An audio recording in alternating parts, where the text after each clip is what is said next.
evolucionismo. Vamos discutir um pouquinho sobre isto?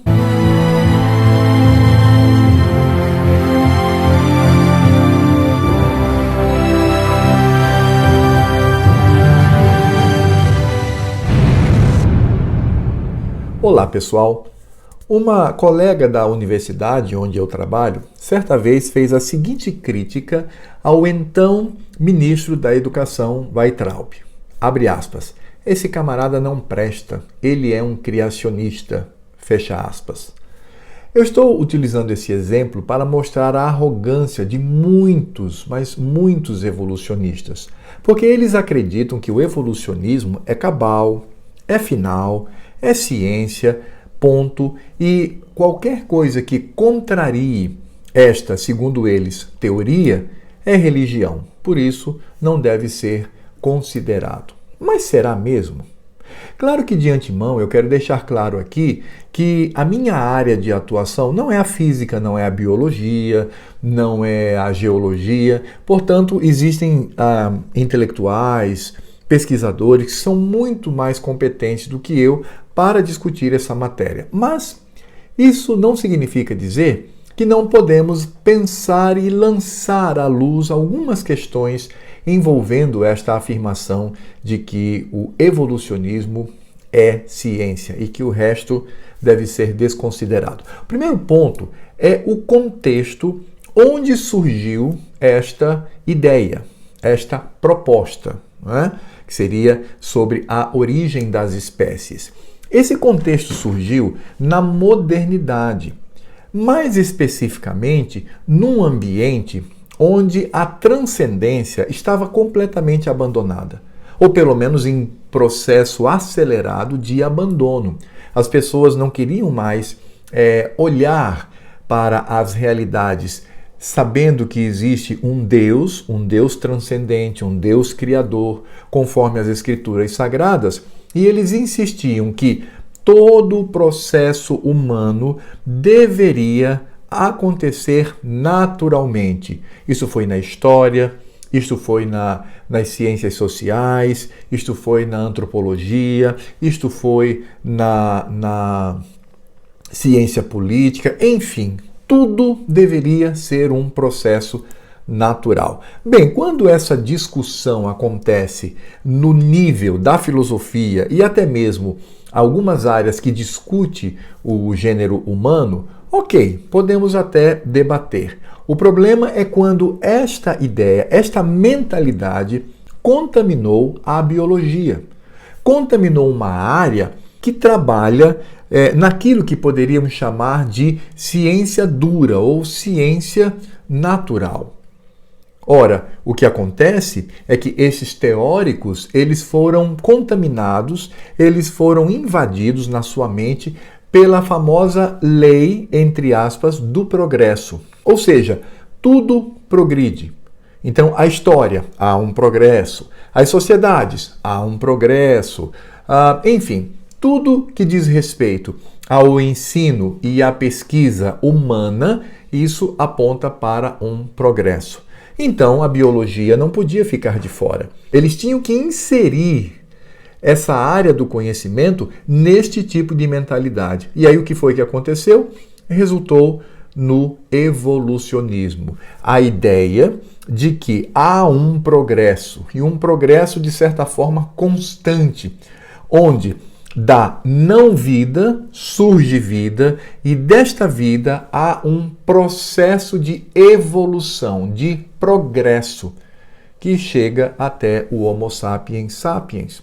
Ora, a gente sabe, inclusive, que existe uma teoria chamada darwinismo social, porque o que é aplicado às sociedades foi o que ele aplicou à biologia.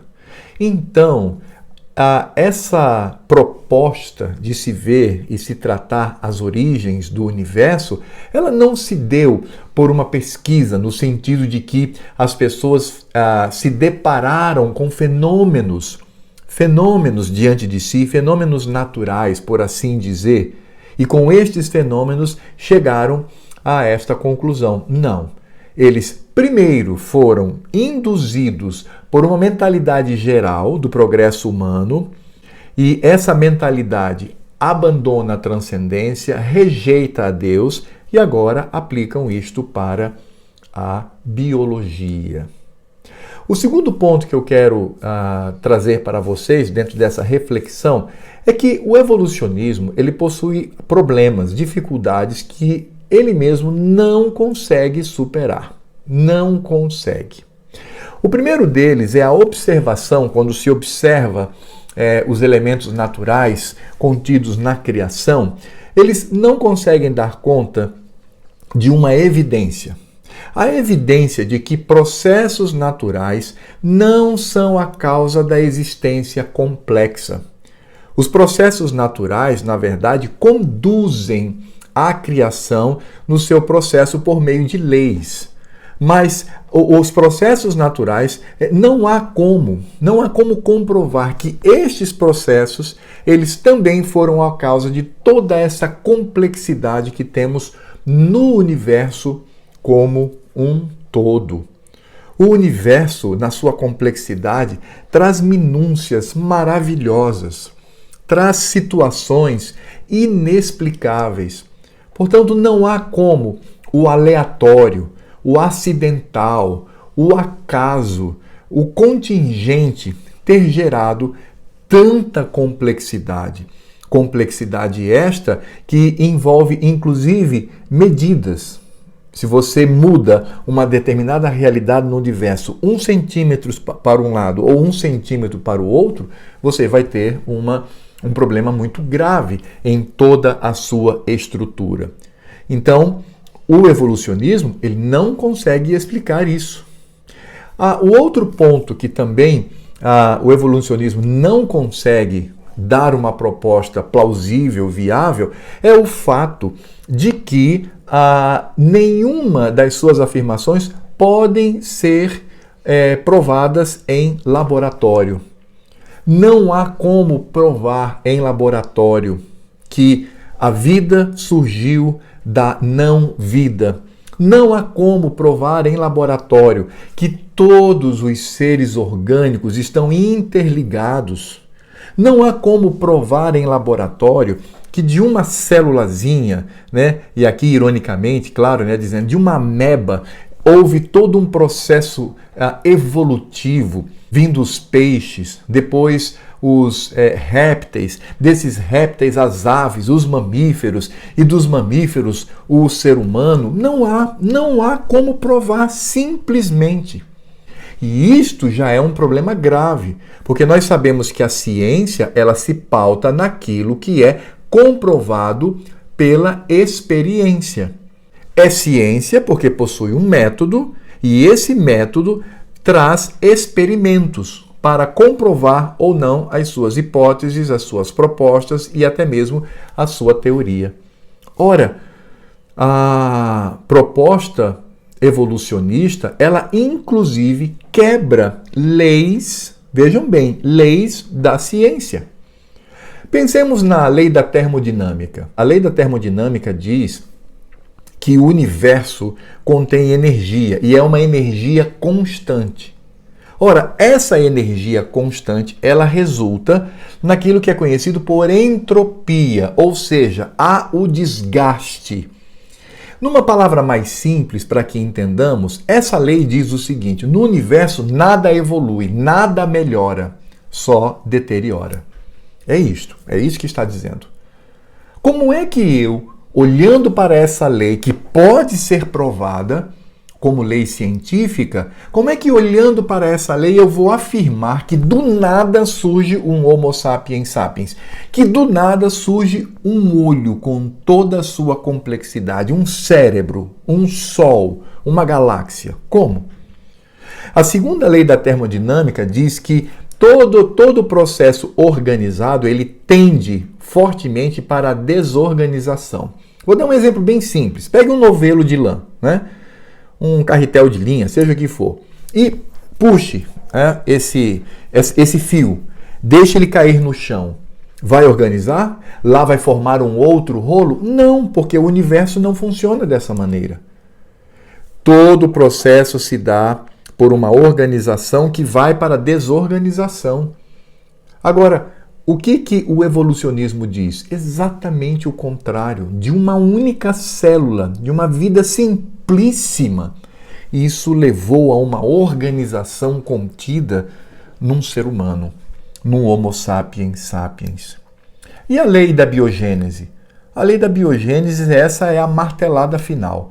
A lei da biogênese diz que vida provém de vida. Essa lei não diz que vida provém de não vida, que o inorgânico dá origem à vida orgânica. Não. Vida provém de vida. Se você tem vida, ela provém de outra vida e aí você tem uma cadeia. Vamos dizer, numa linguagem aristotélica, de causa e efeito. Ora, o evolucionismo não explica isso. Aliás, omite. Eles omitem. Eles fazem um malabarismo escandaloso, mas não conseguem responder a essas questões. Por isto, o evolucionismo está muito mais ligado ao seu contexto histórico, ao seu ambiente social, ao seu ambiente intelectual, como eu disse no primeiro ponto, seu contexto, do que comprovações diante dos fenômenos naturais. E aí eu quero encerrar fazendo uma crítica, aí sim, agora sim, na minha área, uma crítica na área da epistemologia. Ora, a epistemologia diz que existem vários tipos de conhecimento. Quando a gente fala vários tipos de conhecimento, a gente está falando de estruturas de conhecimento, aquilo que estrutura um determinado conhecimento. Eu quero destacar 3 aqui: o conhecimento religioso, o conhecimento filosófico e o conhecimento científico. O conhecimento religioso ele é baseado na inspiração, ou na revelação, ou na profecia. Isso pode acontecer individualmente, pode acontecer em grupo, enfim. A gente percebe que toda religião, das mais simples e tradicionais às mais complexas, elas possuem este caráter revelacional, que surge de um iluminado, de um profeta, de um espírito, seja como for. Então, a religião é um conhecimento inspiracional, vem da inspiração. Nós temos a filosofia. A filosofia, diferentemente da religião, a base desse conhecimento não é a inspiração, mas é a razão, é a reflexão, é você utilizar a razão para trazer o conhecimento. É interessante porque a filosofia, ela no seu início não foi uma rejeição da religião, mas foi uma proposta que se colocou ao lado. E a filosofia, ela tem o caráter especulativo. Ela vai especular. Mas Alfredo, por que você está falando sobre isso? Calma, você vai entender onde eu quero chegar.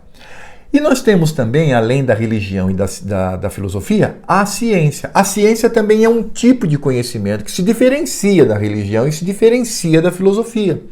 Enquanto a religião é inspiracional e a filosofia ela é racional, a ciência ela é factual, ela é fenomenológica, ela lida com o fenômeno. Há um fenômeno diante do pesquisador e ele agora vai estudar esse fenômeno, inclusive por processos repetitivos. É isso que acontece. E aí, por esse processo repetitivo vem o experimento, e o experimento então vai provar. Utilizando aí a estrutura epistemológica de Karl Popper, um conservador, que é muito respeitado na área, inclusive, ele vai dizer que o melhor processo que existe é o hipotético dedutivo. Você lança uma hipótese e aí você agora vai falsear essa hipótese por meio de uma pesquisa que vai lidar com os fatos, com a realidade existente na criação. Se essa hipótese sobreviver aos ataques, então ela pode ser verdadeira, mas ela sempre será testada. Enquanto ela se sustentar, é tido como verdade na ciência. Então a ciência, ela trabalha pela repetição, pela observação. Aí nós vamos descobrir que desses 3 conhecimentos, a religião, a filosofia e a ciência, somente 2 conhecimentos lidam com o transcendente. Quais são eles? A religião e a filosofia. A religião eu nem preciso dizer. Basta, por exemplo, lembrar o cristianismo. como ele está enriquecido com uma visão transcendente, que se aplica na imanência, mas ele possui o transcendente, uma realidade que ultrapassa a matéria, ultrapassa a história, ultrapassa este mundo visível. A filosofia também. Se nós olharmos filósofos da antiguidade, como Sócrates, Platão, Aristóteles, eles lidaram também com a transcendência. Os três, por exemplo, eles propuseram um conhecimento baseado na existência de uma divindade. É isso mesmo. Não cabe aqui detalhar, não é? Porque pode ser assunto para outro vídeo. Se vocês quiserem, coloque aí nos comentários. Mas esses três, eles trabalharam essa posição transcendente. Por exemplo, Platão trabalhou o conceito de demiurgo. Aristóteles trabalhou o conceito de motor imóvel, do theos, aquele que move todas as coisas e não é movido, aquele que é a causa de todas as coisas, mas não é efeito de nenhuma causa. Isso é transcendência. Ou seja, você transcende. A ciência não. A ciência não trabalha com o transcendente. Não porque ela rejeite, porque o cientista ele pode até crer em Deus, mas ela em si, na sua estrutura, ela trabalha com o fenômeno, a partir de um método rígido. Aí eu pergunto para vocês, qual desses três conhecimentos é impossível lidar com o tema origens? Origem do universo, origem da vida, origem de tudo que temos aqui. Qual dos três? É a ciência. A ciência ela não é capaz, porque ela está num patamar que não possui recursos para discutir essa questão. As únicas áreas que podem discutir origens é a religião e a filosofia, porque ambos os conhecimentos lidam com transcendência, faz parte da sua estrutura, a não ser, claro, que o filósofo ele seja materialista e, enfim, e venha rejeitar a transcendência, como aconteceu na modernidade. Mas se formos para os antigos, vamos perceber que isso é perfeitamente plausível, normal, presente. Então, somente a religião e a filosofia, e eu estou falando aqui pela crítica da epistemologia, somente esses dois conhecimentos possuem competência para tratar sobre origens. A ciência não. Ela não tem. E aí isso vem como tiro de misericórdia sobre o evolucionismo. Porque o evolucionismo ele se arroga em dizer e afirmar como se deu a origem do universo. Como? Como assim? Ah, mas são as evidências. Ora, eu mostrei no segundo ponto sobre os problemas do evolucionismo que existem evidências que contrariam frontalmente o evolucionismo. É por isso que nós devemos olhar para o evolucionismo não como ciência, mas como uma hipótese. Uma hipótese que tudo bem. Podemos conhecer, entender e até aceitar, acreditar, por fé, não é? Ter fé no evolucionismo como uma hipótese. Mas não podemos afirmar que a sua alegação ou a sua afirmação contundente acerca de como o universo se originou é inaceitável. Isso é inaceitável. E é claro que a gente vai entender, voltando, eu quero concluir esse vídeo da maneira como comecei, olhando para aquele contexto que eu mencionei lá no início, aquele contexto da imanência, que rejeita a transcendência, que olha todo o processo humano como uma ação material, sensitiva. Tem uma citação aqui do Richard Wurmbrand. Ele escreveu um livro chamado Marx e Satã, e ele traz aqui uma afirmação muito interessante que foi tirado de uma carta que Karl Marx escreveu para Ferdinand Lassalle. Essa carta ele escreveu no dia 16 de janeiro de 1861. Sabe o que foi que Karl Marx disse? Ele disse assim: o livro de Darwin é muito importante e me serviu de fundamento nas ciências naturais por causa da luta de classes histórica. E aí surge o que ficou conhecido como darwinismo social. Essa hipótese, ela não é ciência no aspecto profundo do termo. Entendamos isto. E aí eu encerro dizendo o seguinte: aquele que afirma o evolucionismo enquanto proposta ou afirmação, melhor dizendo, de origem do universo, tem o mesmo peso daquele que afirma do ponto de vista da filosofia e aquele que afirma do ponto de vista da religião. O mesmo peso. Porque todas estas afirmações não são ciência, são metafísica. Bem, eu espero que você tenha gostado desse vídeo. Obrigado por ter me acompanhado até aqui. Você que não é inscrito, por favor, se inscreva. Você que já está inscrito, dá uma olhada, porque às vezes o nome aí desaparece, como num passe de mágica. Faça comentários, na medida do possível eu vou responder a cada um de vocês. Eu gosto de responder a cada um, sem problema. E eu gostaria que você compartilhasse esse vídeo. Gente, vamos compartilhar esse conteúdo. Se você gosta, vamos compartilhar para que mais pessoas tenham contato com este conteúdo apresentado por mim aqui, tá certo? E se você quiser me seguir nas minhas outras redes sociais, no final desse vídeo elas aparecerão. Então, até a próxima.